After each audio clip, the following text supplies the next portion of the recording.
Hey y'all, welcome back to Sidewynders Shed. Rainy, dreary, miserable day today, but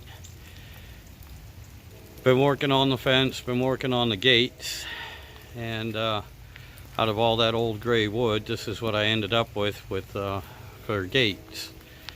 And this one on the right, the concrete still hasn't quite set up yet, so we're not using it, but just got a latch. And this, I found this, I've had this hanging around the shed for years. I don't know what the hell it is, but I figured I'd just use it as a handle for the gate.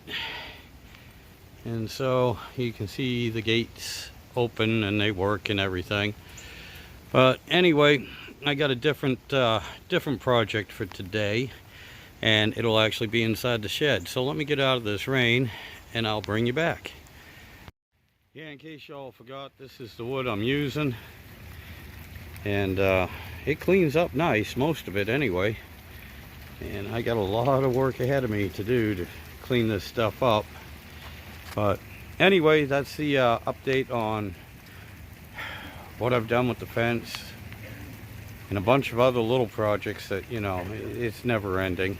But anyway, I want to thank all my subscribers. I want to thank you all for sticking with me. And yeah, the project I got coming up next is cast iron. We're going to sand down a cast iron pan. All right, y'all take care.